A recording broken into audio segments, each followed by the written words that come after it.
today was my work from home day, but tomorrow I'm driving back to Central Arkansas for my 2 days of in-office quote work. So I am starting to get packing and stuff like that. And I realized I finished my book that I had been taking to work for the last 3 weeks. So I had to choose a new one. So I consulted my winter TBR and decided that I would take Everyone Dies Famous in a Small Town by Bonnie Sue Hitchcock. I've had this book since the spring and for whatever reason just haven't felt like picking it up, and it's so small that I feel like I could finish it in a day. So I feel like this is a good choice. And then I also have The Berry Pickers on audio right now from Libby, and I'm about 25% through that. So if I finish this really quickly, then I can just pop my earbuds in and listen to The Berry Pickers. So that's the plan for reading this week. I haven't started a December to Remember yet because I still have like 2 more weeks before book club. And I mean, this is kind of a sizable book, but I feel like that's still plenty of time. And I want to save that because it's holiday vibes.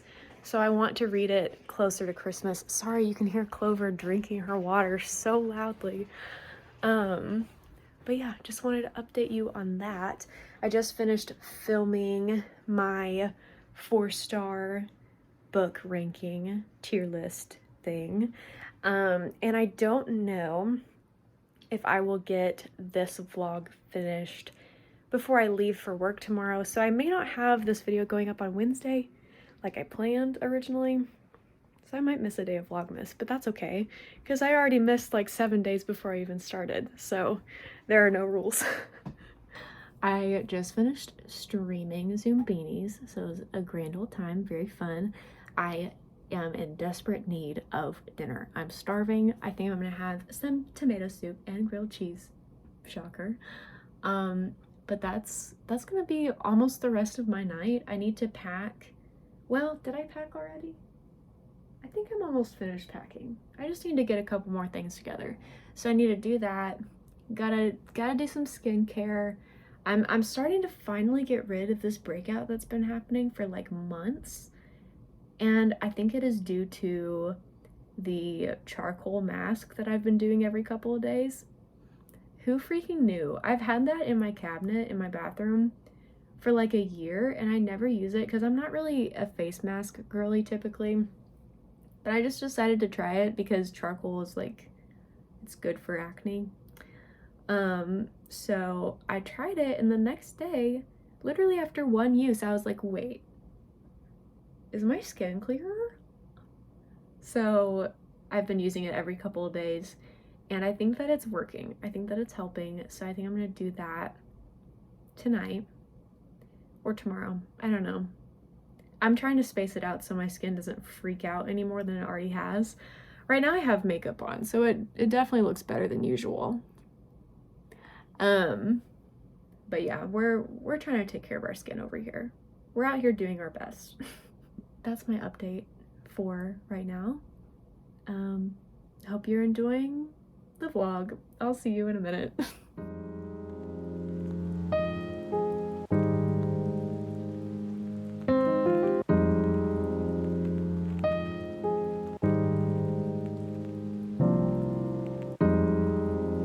Hey guys, I'm all cozy, skincare is done, I'm in my pajamas, I'm ready for bed, but I thought that I could do a real quick fun thing with you guys and go through my bottom 10 books of the year. We're not ranking them per se, but I am going to read you the reviews that I left for each of them. So let's get into it. Let's start with Our Wives Under the Sea by Julia Armfield. I rated this 3.75 stars, which is not a low rating. It's still technically above average, but it's mid for me. And it's also, I very rarely give out any rating below 4 stars. I think I just read in my comfort zone a lot. But this one, I don't know, this one was really hard to rate. I'll just read you the review. Just let me read the review. This book is really hard to rate. It's a very slow-paced story with eerie and odd tones woven throughout. Ultimately, it is a book about grief, for those who have passed and for those who are still with us, but in a very different way. This book has the feeling of a horror story, but without the intensity. It's just a weird heaviness that sits on your shoulders. You don't feel good while reading it, and maybe that's the point. Such a weird book, dude. Overall, extremely well written, worth the read. So as you can see by that, I didn't dislike the book, but it was just weird compared to what I normally read, and not weird in a way that I enjoyed. Because there are other books that are weird, like Bunny by Mona Awad, for example, that I enjoy, and they're very, very weird, like fever dream weird. But this was not for me. Also, my dog is on the couch over here, so if you hear her smacking and scratching, making noise, she's doing her thing. Okay, next we've got Such a Fun Age by Kylie Reed. And I really wanted to like this book, so this one was disappointing. I rated it 3.5, so again, above average technically. But here's the review. It took me so long to get invested in this story, unfortunately. If I hadn't been buddy reading it with someone, I would have DNF'd it before the halfway point. I am glad that I continued reading because it did start to pick up for me around chapter 15 or so. Ultimately, this is a story that highlights the white savior complex and how twisted that mindset can be. It deals with racism from many different perspectives and shows how deeply it can affect people's lives. In the end, it was a good read, and I'm glad to have finished it.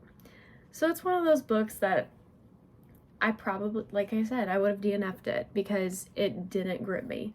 It did not grip me until chapter 15. That's a long time, bro. But it was worth the read. It was good. I took things from it. I don't know if I would recommend it to anyone, personally. But it's worth a shot. I just wouldn't, like, stamp my approval on it. You know what I mean? Next up, we've got Screaming on the Inside, The Unsustainability of American Motherhood by Jessica Gross. Rated at 3 stars. 3.0, baby. And before I read my review of it, I just want to say that the subtitle of it, The Unsustainability of American Motherhood, was misleading to me because I thought it was going to be more of a, like, writing about the environmental impact of having children. That's not what this is. This is about how mothers are mistreated in America, and that is unsustainable. So still a good topic overall, just not what I was expecting. So, the review. This is a good book. Definitely a good starter for anyone wanting to learn more about women's rights and motherhood in America. As someone who has been reading on this topic for several years, I didn't learn a lot of new information. However, it was still an enjoyable and informative read overall. So there you go.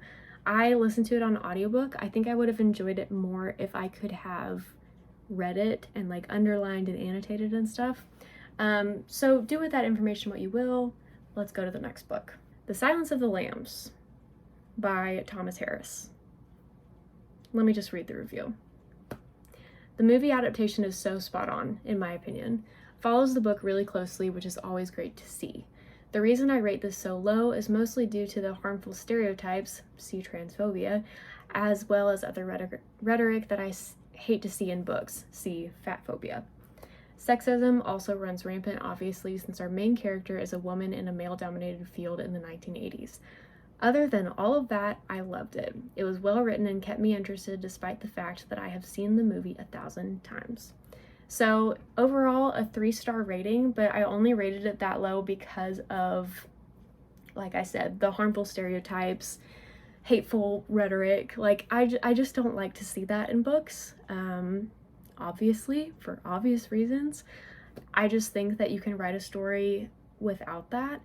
But I do understand that it was published in, let me give you the exact year, 1988. So we weren't exactly doing the best at not being offensive or harmful to people that are not white men.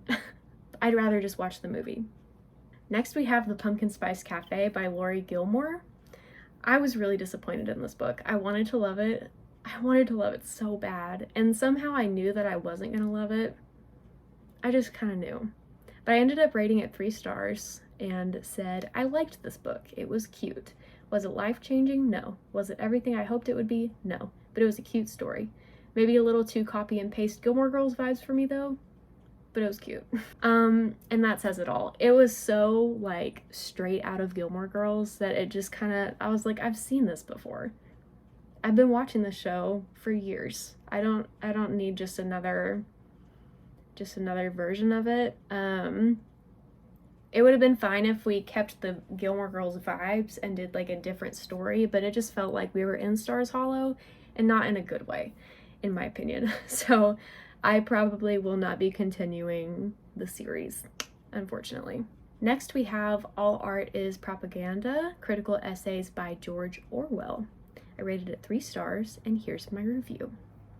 Let me start by saying I didn't dislike this book. There were multiple essays that were enthralling to me, and there were an equal or greater amount of essays that didn't. This is a book I will be referencing in the future for sure. It's just not one that is easily digestible on the first go, for me at least. Orwell tackles a lot of controversial topics through the lens of art and literature. Topics like capitalism, imperialism, sexism, classism, a lot of isms. For that reason, I think this is an important book to add to your TBR. And then I have some quotes here. Quote, if you don't resist the Nazis, you are helping them and ought to admit it. The notion that you can somehow defeat violence by submitting to it is simply a flight from fact. Unquote. Next quote. In our age, there is no such thing as keeping out of politics. All issues are political issues, and politics itself is a mass of lies, evasions, folly, hatred, and schizophrenia. Unquote. Need I say more? Next, we have Notes on a Nervous Planet by Matt Haig, and honestly, I forgot that I read this book, period, and that's really all you need to know, but I'll read the review anyway. I rated it 3 stars and said, this book was mid, and as someone who has read more than one book by Haig, I would venture to say his writing style is mid in general, to me. He had some good things to say, yes, but a lot of it was stuff I had read in self-helpy books before. It felt a bit repetitive to me. However, some of his epiphany moments were epiphanies to me as well. Example, discontentment and discomfort breeds consumerism. Therefore, supermarkets and shopping centers aren't built to be comforting environments. This explains my anxiety levels in a Walmart, I suppose. Would I purchase this book? Honestly, maybe. I think having it as a reference guide to life would be helpful in some ways. Would I ever listen to the audiobook again? No. Mostly because Haig's voice made me want to fall asleep. If sleep is something you're after, the audiobook is perfect for you. I feel like that was kind of... I had some attitude in there. So it wasn't a bad book, but it was very mid. I don't think I'll ever read it again. I don't think that I'll continue picking up books by Matt Haig, unfortunately. Next we have Blueberry Muffin Murder by Joanna Fluke. I have already discussed the Hannah Swenson mystery series. This is the 3rd one in the series and the most recent one that I've read. And I haven't picked one up since. Rated it 2.5 stars and said this one just wasn't for me. I wasn't invested in the mystery, and when I could have been, I was instead distracted by the multiple side plots that were happening. Love triangle, potential pregnancy, and the winter carnival? Murder mystery who? Anyway, it was meh, and I'm glad I can move on. Simply put, there you go. I will say, if you're interested in trying this series at all, just listen to the audiobooks. It's not worth it to pick up the book. The narrator of the audiobooks makes it interesting. Next, we unfortunately have 2 classics. Shocker! I've got The Great Gatsby by F. Scott Fitzgerald. I'm embarrassed to say that I hated it. In fact, I rated it 2 stars and said, I simply don't care about this book enough to write a review, period. And then we have The Turn of the Screw by Henry James, also 2 stars.